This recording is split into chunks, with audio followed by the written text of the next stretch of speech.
So we have an award on Amrita Devi Vishnoi. That award is called the Amrita Devi Vishnoi Wildlife Protection Award. It is a national award instituted by Government of India for wildlife conservation. Then the massacre later inspired the 20th century Chipko movement. It was an eco-feminist movement because most of the participants were women. However, it was Sundarlal Bahuguna, a Gandhian activist, who gave the movement a proper direction, and its success meant that the world immediately took notice to this non-violent movement and got inspired by it. As we already know, there was other movement like Apiko movement. Apiko movement happened in which state? Karnataka. And then coming to Vishnoi community, they take 29 vows. The three of them are: be merciful to all living beings and love them, do not cut trees, save the environment, provide shelter for abandoned animals to avoid them from being slaughtered. And these are the three vows. And then the sect is so close to animals, especially to gazelle like blackbuck and chinkara, that women often breastfeed and nurture fawns separated from their herds. Blackbuck is considered as an avatar by them. That is why when Salman Khan was involved in killing of blackbuck, took him to the court. Actually some 4 or 5 people were there and Salman Khan did the act. That is why that happened. Hunting of blackbuck is also prohibited under Schedule 1 of the Wildlife Protection Act, which we are going to see later. Now coming to Van Mahotsav. We all know the first week of July is basically celebrated as Van Mahotsav. So the first question can be, when do we celebrate Van Mahotsav? The answer to that will be first week of July. Now who made this tradition permanent? The tradition was made into a national activity in 1950 by Minister of Food and Agriculture. Who was he? K.M. Munshi. So this was a question which came in CDS examination last year. So if there a question can come, then in case or other examination also a question can. Who moved it to the first week of July and renamed it as Van Mahotsav. Now another thing which is important and which was in news was Idu Mishmi tribe.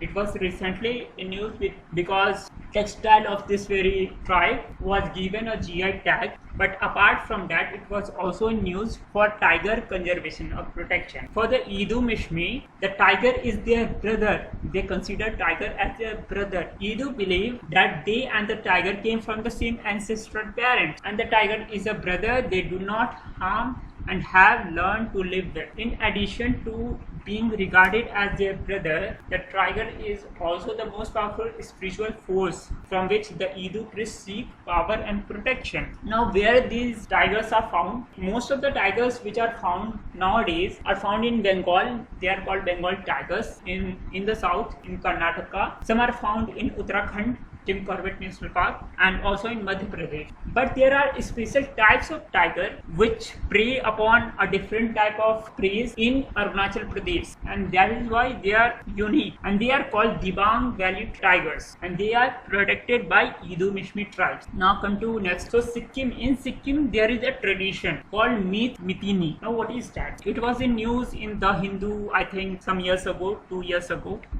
Sikkim allows people to forge fraternal ties with trees. It is taken from the Hindu. The government of Sikkim came up with a unique way of preserving trees by encouraging people to forge a relationship of brotherhood or sisterhood with trees through a practice locally known as Meet Mitini. Okay, so you can have that relationship, then you can protect better. Then another thing which is important and which was in news is Amur falcon. So what is Amur falcon? Amur falcon is a raptor. What is raptor? Like eagle is also a raptor, kite is also a raptor. They are birds of prey. So Amur falcon is a raptor which migrates from Mongolia to South Africa. Mongolia is above China, and from there to South Africa. Okay, it flies, and in between that it stays at Nagaland in a village called Pangti. It rests at Nagaland during the flight. Till a few years ago, they were hunted for their meat, but awareness program turned their hunters into protectors. And the same story has been captured in the Pangti story, which got a national award a couple of years ago. So this is very important. Now we will come to the first act which was passed by India So we have seen in 1961-62 somebody comes with a silent spring, Rachel Carson. So before that, India took the first step by enacting a particular act. It was called the Prevention of Cruelty to Animal Act. It came in 19. So the UN Earth Summit that happened in 1972, and here we are with an act. It was authored by acclaimed dancer and animal lover Rukmini Devi Arundale. This name is very important because she is also a dancer. Of which dance form? Okay, so Rukmini Devi Arundale is a Bharatanatyam dancer. So she was the only person who drafted this particular act of Parliament of India enacted in 1960 to prevent the infliction of unnecessary pain or suffering on animals. For example, if you are taking an animal to a place, cage should be having some free space, things like that. Suffering on animal, and to amend the laws related to prevention of cruelty to animal. As per the provision of the law, the Government of India formed the Animal Welfare Board, and she was the head of Animal Welfare Board for most of her life. Now, few years ago, something happened which is important for you, because in case there was a question, I think 2 years ago, which of the following has been decriminalized? So the answer to that was suicide. But the thing is, such question do come. So here also we have some development in that direction. Few years ago, the court mandated that the animals are also entitled to fundamental rights, fundamental right to freedom, which we are going to discuss. We have discussed still fundamental right of equality. Now we will discuss fundamental right to freedom. So it is saying, the court said that the animals are also entitled to fundamental right to freedom enshrined in Article 21.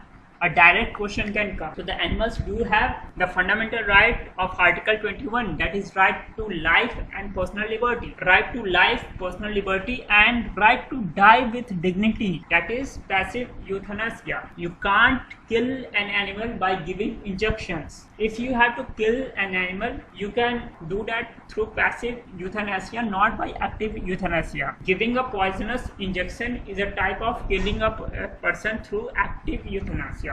Okay, that is not allowed. Only passive euthanasia is allowed. What is euthanasia? Everybody knows. So when Indira Gandhi came from that Stockholm Convention, then she did something, because she was herself a bird watcher and animal lover. So what she did is, the first development was the passing of the Wildlife Protection Act. As we discussed that this conference also happened in 1970s, early 1970s. So the Wildlife Protection Act was enacted in 1972. That was the first development. The second development was 42nd Amendment. So under 42nd Amendment, which is also called a mini constitution. So a question can come, which of the following amendment is called mini constitution? So the answer to that will be 42nd Amendment. So there were several provisions which were added, like the preamble was changed, and then again many DPSP were added. In that, one DPSP was Article 51A, and the G part of that says, it shall be the duty of every citizen of India to protect and improve the natural environment, including forests, lakes, rivers, and wildlife, and to have compassion for living creatures. And this one is also important. Thing which we discuss is, animal do have fundamental right under Article 20. Now this is totally different thing. It says the right to live in a healthy environment is a part of Article 21. So a few years ago, what happened, some children of Delhi, they went to the Supreme Court or Delhi High Court, and they did a petition that the air is not breathable. It is not suitable for breathing. It is so polluted. So the Delhi High Court gave this verdict that yes, the government should do something. The Supreme Court did a verdict that right to live in a proper clean environment is a fundamental right under Article 21. That is why the Supreme Court directed that there should be an organization and body called EPCA. Okay, and then only what happened, all the autos, all the public transport of Delhi was made from petrol, diesel to CNG. Okay, they now operate on CNG, number one. Number two, after their ruling only, the concept of metro was implemented in Delhi very soon. So those developments happen. Now whatever this, you might be knowing about Grab. If you don't know, just listen that in month of November what happens in Delhi is, due to stubble burning, a lot of pollution happens, and then they come out with some rule like odd even rules and all that. Kejriwal has nothing to do with that, or any political party has nothing to do with odd even rule. It is the Supreme Court mandate. It is the Supreme Court mandate through which the EPCA comes out with direction. It is the role of EPCA. The person who is heading the EPCA, he comes out with this suggestion that we should go for odd even rule, and Kejriwal does the sign. Now the second thing we will have is the Wildlife Protection Act. It provides for establishment of protected areas. There will be 4 types of protected area, but here we will just focus upon 2: national park and wildlife sanctuaries. National park and wildlife sanctuaries, and we are going to see various national park and various sanctuaries which are important, not in a list. We are not going to mug up, but we are going to see 1-2 regularly so that we can keep in our brain. Okay. It also categorizes species into schedules. There are some schedules, 1 to 5 schedules. Okay, so schedule 1 species are protected, and maximum fine is there and maximum punishment is there if a person kills that. And as we discussed, the black buck, that is a part of Schedule 1 of Wildlife Protection Act, and that is why killing that is punishable. Now come to the 2 initial things which happened in India. The first was Jim Corbett National Park. Can anybody say where it is located? Jim Corbett National Park. Yeah. So it is located in Uttarakhand. So Jim Corbett National Park is the oldest national park. This can be a question. Which of the following is the oldest national park? So Jim Corbett National Park is the oldest national park in India and was established in 1936 as Halle National Park. The first name was Halle, to protect the endangered Bengal tiger. This is number 1. Now come to another conservation effort which is also very old and important. The history of Kaziranga National Park. The history of Kaziranga as protected area can be traced back to 1904, even older than that. Okay, 1904. And if you can remember, in 1905 what happened? Any historical event which happened in 1905? Partition of Bengal. And who did that? Lord Curzon did that. Yeah. So here we are going to see the history of Kaziranga as a protected area can be traced back to 1904, when Mary Curzon, the wife of Viceroy of India, Lord Curzon, visited the area. After failing to see a single rhinoceros, she persuaded her husband to take urgent measure to protect the dwindling species. On 1st of June 1905, the Kaziranga Reserve Forest was created. Okay, so you can very well correlate by the story of Curzon. Okay, so it was created in 1905. It is also very old. So these are 2 which we are discussing today. We are going to discuss all those are important day by day. Okay, not in a list or so. Now, one list which is very important is the list of biosphere reserves. Now what are these? These are not national parks, these are not, sanctuaries. So you can say sanctuary, we will discuss the difference between sanctuary, national park and biosphere reserve in a table, maybe in the next video, because if I will do here you might get confused. Okay, so what is basically biosphere reserve? It is larger than national parks and larger than sanctuary, and in a biosphere reserve there can be multiple national parks. Okay, this can be true. And basically UNESCO is the same UNESCO which comes out with the list of heritage site. Okay, the same UNESCO comes out, the same UNESCO has a program called MAB program, or Man and Biosphere program. Okay, in that program they demarcate some biospheres, and in India they have done that for 12 biospheres, and the last one was done last year only, that is in 2020. You can see, and the name of that was Panna Biosphere Reserve. Okay, so what are they? If you will see all these names, they are the biosphere reserves. If you have to remember, then how will you remember? You have to remember through the map of India. For that, first you will have to see the map of India, understand map of India. If you will do that, then you can remember a lot of things. Many people don't know where Odisha is located. It happens. If I will ask you a question that this Telangana, how many states Telangana touches? Can you answer that? So many people will have confusion basically. So you have to see, you have to just see and just get a photograph of map of India in your brain. If you will do that, then I will start from Uttarakhand. In Uttarakhand, we have Nanda Devi Biosphere Reserve, which is the first one. From north to south, if we will move, Uttarakhand is at the top, and there we have Nanda Devi Biosphere Reserve. And then we have what? Then in Sikkim we have Kanchenjunga National Park. Okay, and then in Meghalaya we have Nokrek National Park. So all these, because I remember, I can tell all those names, but you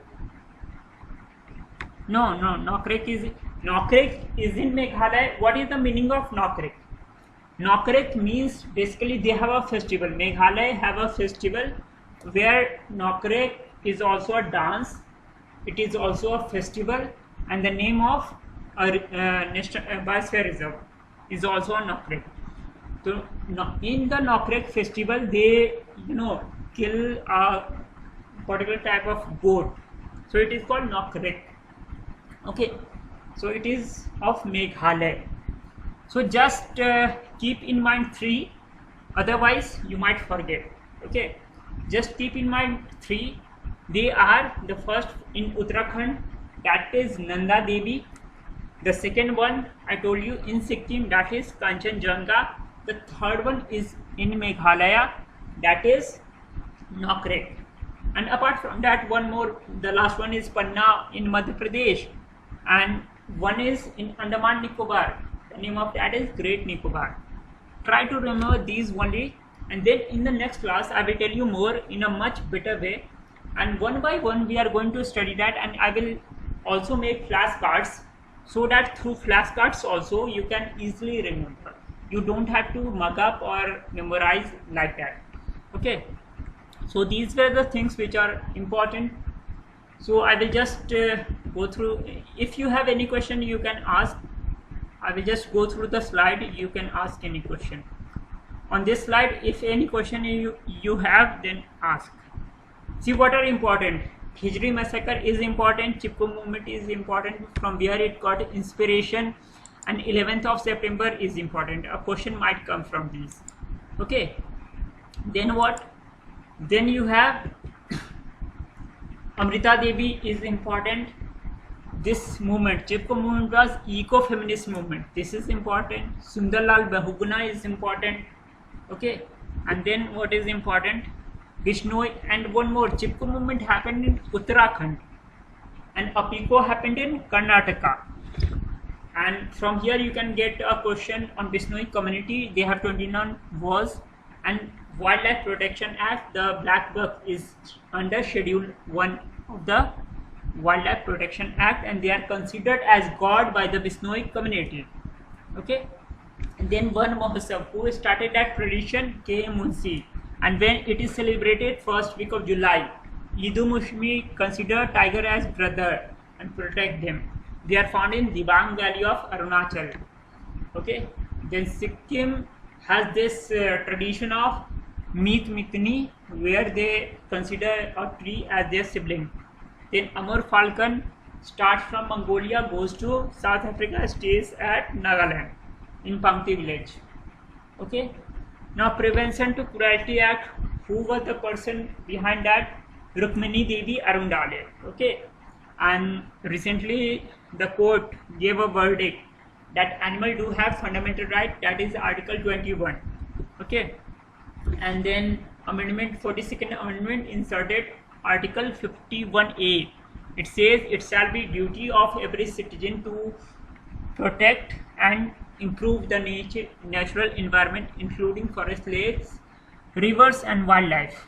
Okay, and then you have the right to healthy environment under Article 21. And Wildlife Protection Act, under that we have provisions for protected areas like national park and wildlife sanctuary. Biosphere reserve is not here.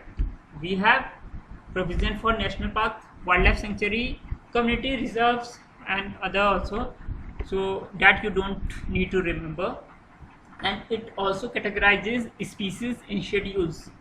Okay, then the oldest of the national park, or protected area, you can say, is the first one national park is Jim Corbett National Park, which was called Halley National Park.